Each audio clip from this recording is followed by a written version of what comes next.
990 años en el reino de la oscuridad, testimonio de Funmilayo Adebayo, segunda parte. Como anteriormente dije, yo fui ascendido de mi puesto una vez que concluí la universidad en el reino de las tinieblas y me convertí en magistrado de la Suprema Corte del Reino. Mi residencia era en California, lugar donde se encuentra una de las principales sucursales del demonio. Un día mientras estudiaba distintos casos en mi oficina en California, me encontré con un peculiar caso de una persona no nacida. Me quedé anonadado y decía entre mí, ¿cómo era posible que alguien que aún no había nacido estuviera bajo acusación? Por consiguiente yo pregunté al personal con el que trabajaba, cómo podía resolver ese caso en particular ya que yo no tenía los elementos para poder hacerlo. Fue entonces que pregunté por el abogado que llevaba el caso en contra del nonato, mismo que había remitido el caso a mi oficina. Concerté una entrevista con él y le cuestioné acerca del asunto, ya que lo que él solicitaba no estaba dentro de mis facultades. Él se rió y me comentó que en el mundo de las tinieblas llevaban mucho tiempo realizando este tipo de procesos a las almas, que era posible dar respuesta a los casos de nonatos en el reino de la oscuridad. Enseguida le pregunté de cómo había dado con ese caso, ya que yo estaba muy desconcertado y no sabía cómo manejar esta situación. Él me dio detalles de cómo podía llevarlo y cómo lo venía tratando. También mencionó que ellos tienen astrólogos, lo que significa que hay buscadores de estrellas que conocen a cada hombre que nace en este mundo, ya que su estrella aparece en el horizonte del cielo anunciándole al menos 300 a 400 años antes de su nacimiento, y su estrella está esperando por él para programar su nacimiento en su respectiva generación. Aunado a ello hay ángeles caídos revisando estrellas. Estos ángeles son astrólogos de la oscuridad, ellos vaticinan mediante las estrellas el nacimiento de las personas. Esto sucedió en el pasado mientras los ángeles caídos, revisores de estrellas, estaba realizando su trabajo. Se encontraron con una extraña estrella envuelta en una columna de fuego. Puedo decirles que esta era la estrella de Moisés, uno de los ungidos del Señor. Fue entonces que el reino de la oscuridad se percató de que alguien especial estaba por venir, ya que Moisés tenía ángeles que estaban rodeándole como pilares de fuego. Usted puede revisar el libro del Éxodo en el capítulo 14 donde se cumple la misión que Dios le encomendó, la de liberar al pueblo de Israel de la servidumbre en Egipto. En el libro de Yasar también podemos encontrar cómo también los hombres se han guiado por las estrellas para vaticinar el nacimiento de los hijos de Dios e incluso de nuestro Señor Jesús. La profecía sobre Abraham contenida en el libro de Yasar. Y fue en la noche en que Abraham nació, que todos los sirvientes de Teraj, y todos los hombres sabios de Nimrod, y sus magos vivieron y comieron y bebieron en la casa de Teraj, y ellos se regocijaron con él esa noche. Y cuando todos los hombres sabios y los magos salieron de la casa de Teraj, ellos levantaron su mirada a los cielos para ver las estrellas, y ellos vieron, y aquí una grande estrella que venía del este, y corría en los cielos, y se tragó a 4 estrellas en los 4 lados de los cielos. Y todos los hombres sabios y los magos del rey estaban estupefactos con la visión, y los sabios entendieron este asunto, y ellos conocían su importancia. Y ellos se dijeron uno al otro, esto solo se traduce al niño que ha nacido a Teraj esta noche, quien crecerá y será fructífero y se multiplicará, y poseerá la tierra, él y sus hijos para siempre, y él y su cera matarán grandes reyes, y heredarán sus tierras. Y los hombres sabios y los magos fueron a casa esa noche, y en la mañana todos esos hombres sabios y magos se levantaron temprano, y se reunieron en una casa señalada. Y ellos hablaron y se dijeron uno al otro, he aquí la visión que vimos anoche está oculta al rey, no ha sido dada a conocer por él. Y si esto fuere conocido por el rey en los días postreros, él nos dirá a nosotros, ¿por qué han ocultado este asunto de mí? Y después todos sufriremos la muerte. Por lo tanto, vayamos ahora y digamos al rey la visión que vimos, y su interpretación, y entonces permaneceremos limpios. Y ellos así lo hicieron, y todos ellos fueron al rey y se inclinaron delante de él a tierra, y ellos dijeron, que el rey viva, que el rey viva.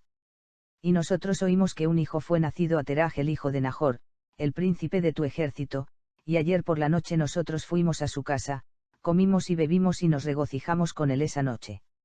Y cuando tus sirvientes salieron de la casa de Teraj para ir a sus casas respectivas y quedarnos allí por la noche, nosotros levantamos nuestros ojos, y vimos una grande estrella viniendo del este, y la misma estrella corría a gran velocidad, y se tragó 4 grandes estrellas que venían de los 4 lados de los cielos. Y tus sirvientes estaban estupefactos con la visión que nosotros vimos, y grandemente aterrorizados, e hicimos juicio sobre lo que vimos, y supimos por nuestra sabiduría y la correcta interpretación de ello, que esto se refiere al niño que nació a Teraj, quien crecerá y se multiplicará grandemente, y será poderoso, y matará a todos los reyes de la tierra, y heredará sus tierras, él y su cera para siempre. Y ahora nuestro señor rey, nosotros verdaderamente te hemos hecho conocer lo que hemos visto referente a este niño, si le parece bueno a rey dar a su padre valor por este niño, nosotros lo mataremos antes de que crezca y aumente en la tierra, y su mal aumente contra nosotros, y nosotros y nuestros hijos perezcamos por su mal. La profecía sobre Moisés contenida en el libro de Yasar. Y fue después de la muerte del rey de Kitim que Bilaam el hijo de Beor huyó de la tierra de Kitim, y él vino a Mitzrayim a Faraón rey de Mitzrayim. Y Faraón lo recibió con gran honor porque había oído de su sabiduría, y le dio regalos y lo hizo consejero, y lo engrandeció. Y Bilaam vivió en Mitzrayim en honor con los nobles del rey, y los nobles lo exaltaron, porque ellos codiciaban aprender su sabiduría. Y en el año 130 de Israel descender a Mitzrayim, Faraón soñó que él estaba sentado en su trono real, y él levantó sus ojos y vio a un hombre viejo parado delante de él, y había pesas en las manos del viejo, tales pesas como las usadas por los mercaderes. Y el viejo tomó las pesas y las colgó delante de Faraón. Y el viejo tomó a todos los ancianos de Mitzrayim y a sus nobles y los grandes hombres, y él los ató a todos juntos y los puso en una pesa. Y tomó un corderito y los puso en la otra pesa, y el corderito tuvo preponderancia sobre todos ellos. Y Faraón estaba estupefacto al ver esta horrible visión, y por qué el corderito habría tenido preponderancia sobre todos ellos, y Faraón se despertó y he aquí que era un sueño. Y Faraón se levantó temprano en la mañana y llamó a sus sirvientes y les relató el sueño, y los hombres estaban grandemente temerosos. Y el rey dijo a todos sus hombres sabios, por favor interpreten el sueño que soñé, para que yo pueda saber. Y Bilaam el hijo de Beor respondió al rey y le dijo, esto no significa más que un gran mal que saltará contra Mitzrayim en días postreros. Porque un hijo nacerá a Israel quien destruirá todo Mitzrayim y a todos sus habitantes, y sacará a los Israelim de Mitzrayim con una mano poderosa. Ahora, por lo tanto, oh rey, toma consejo sobre este asunto, para que tú puedas destruir la esperanza de los hijos de Israel y sus expectaciones, antes de que este mal se levante contra Mitzrayim. Y el rey dijo a Bilaam, ¿y qué haremos a Israel? Ciertamente de cierta forma que aconsejamos al principio contra ellos, y no pudimos prevalecer sobre ellos.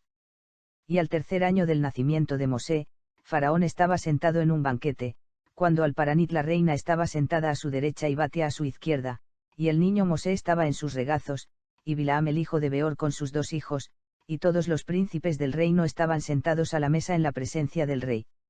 Y el niño extendió su mano sobre la cabeza del rey, y quitó la corona de la cabeza del rey y la puso sobre su propia cabeza.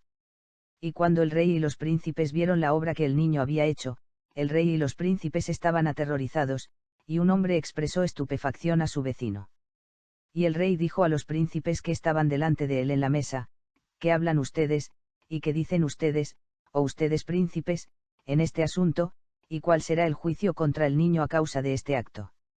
Y Bilaam el hijo de Beor el mago respondió delante del rey y los príncipes, y él dijo, ¿recuerdas ahora, oh mi señor el rey, el sueño que tú soñaste hace ya muchos años, y que tu sirviente interpretó para ti? Ahora, por lo tanto, este es el niño de los niños hebreos, en quien el Ruaj del Todopoderoso está, y que no se imagine mi señor el rey que este niño hizo eso sin conocimiento.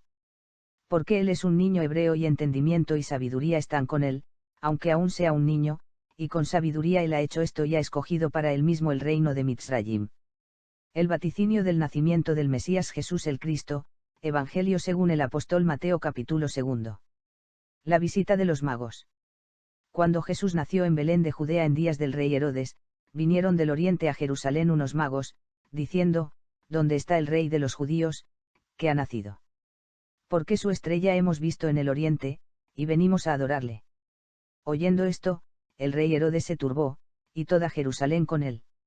Y convocados todos los principales sacerdotes, y los escribas del pueblo, les preguntó dónde había de nacer el Cristo. Ellos le dijeron, en Belén de Judea, porque así está escrito por el profeta, y tú, Belén, de la tierra de Judá, no eres la más pequeña entre los príncipes de Judá, porque de ti saldrá un guiador, que apacentará a mi pueblo Israel. Entonces Herodes, llamando en secreto a los magos, indagó de ellos diligentemente el tiempo de la aparición de la estrella, y enviándolos a Belén, dijo, id allá y averiguad con diligencia acerca del niño, y cuando le halléis, hacedmelo saber, para que yo también vaya y le adore. Ellos, habiendo oído al rey, se fueron, y aquí la estrella que habían visto en el oriente iba delante de ellos, hasta que llegando, se detuvo sobre donde estaba el niño. Y al ver la estrella, se regocijaron con muy grande gozo. Y al entrar en la casa, vieron al niño con su madre María, y postrándose, lo adoraron, y abriendo sus tesoros, le ofrecieron presentes, oro, incienso y mirra. Pero siendo avisados por revelación en sueños que no volviesen a Herodes, regresaron a su tierra por otro camino. Después que partieron ellos, he aquí un ángel del Señor apareció en sueños a José y dijo: levántate y toma al niño y a su madre, y huye a Egipto, y permanece allá hasta que yo te diga, porque acontecerá que Herodes buscará al niño para matarlo. Y él, despertando, tomó de noche al niño y a su madre, y se fue a Egipto, y estuvo allá hasta la muerte de Herodes, para que se cumpliese lo que dijo el Señor por medio del profeta, cuando dijo: de Egipto llamé a mi hijo.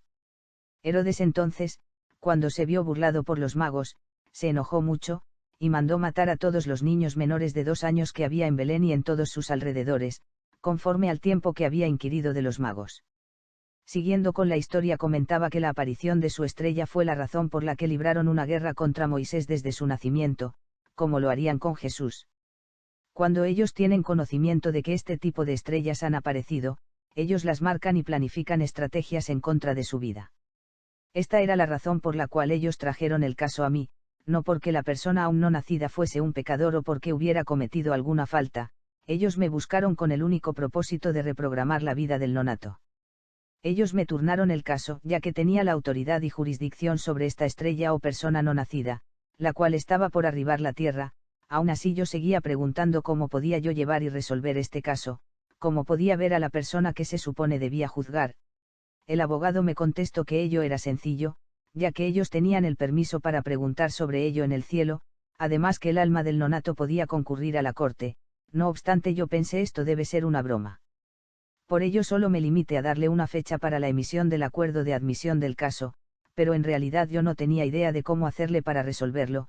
Para esto el abogado acusador me advirtió que si yo no emitía los respectivos acuerdos y la sentencia definitiva, él me reportaría en el reino de la oscuridad. Esto me llevó de inmediato a consultar los libros de mi biblioteca, a darles una ojeada. Después de que logré ahondar más en el asunto, decidí condenar al no nacido a que se casara con un demonio encarnado. Esta sentencia consistía en que nosotros encarnaríamos a un demonio en el cuerpo de una mujer y el nonato debía asistir a la corte como un adulto, para contraer nupcias con un demonio. Tal fue mi sorpresa mientras que el abogado acusador leía los datos de la persona no nacida, pues él mencionó el nombre que llevaría el nonato cuando naciere, el nombre que le darían sus padres humanos, también mencionó el nombre de sus parientes. Él tenía toda esa información incluso antes de que ese hombre naciera, también sabía en dónde iba a nacer. Esto es 300 a 400 años antes del nacimiento en sí de esta persona no nacida, tiempo en el que ni sus parientes ni predecesores inmediatos habían nacido aún. Ellos me indicaron todo lo referente a él, como mencioné anteriormente, la ubicación de su nacimiento, el nombre de sus parientes y más. Con todos estos datos tuve que reprogramar el plan maestro que Dios había predispuesto para él y su vida, por ello me vi en la obligación de imponerle a un demonio encarnado como su esposa, cuando él alcanzara la edad adulta en la tierra. De hecho, lo que nosotros estábamos tratando de hacer en dicha corte era alterar el destino de esta persona no nacida, tratando de reprogramar su vida, modificar su plan maestro, el que Dios había designado para él. Por consiguiente yo casé a este hombre con un demonio, inclusive antes de que él tuviera un cuerpo humano. Muchos seres humanos han sido iniciados y contraído matrimonio antes de su nacimiento, muchos son comprometidos antes de que sus madres den a luz. A usted, oyente, le digo, que si descubre que tiene una esposa impuesta por el mundo espiritual, no pruebe al Santo de Israel, ni ponga en entredicho su conversión a Cristo, como una nueva criatura, siga en la línea para una pronta liberación y ore mucho por ello, ya que, como narraba, muchos de nosotros hemos sido iniciados en el ocultismo y matrimoniados con demonios incluso antes de nacer, muchos hemos sido comprometidos antes de ver siquiera la luz de este mundo, así que no reniegue. Simplemente busque una liberación, eso es lo que necesitamos todos por lo alejados que estamos de Dios en este mundo, el cual ha sido contaminado. Nosotros necesitamos una liberación diariamente, y orar para que la sangre de nuestro Señor Jesús nos purifique de cada contaminación, hacerlo en la fe, en nombre de nuestro Señor.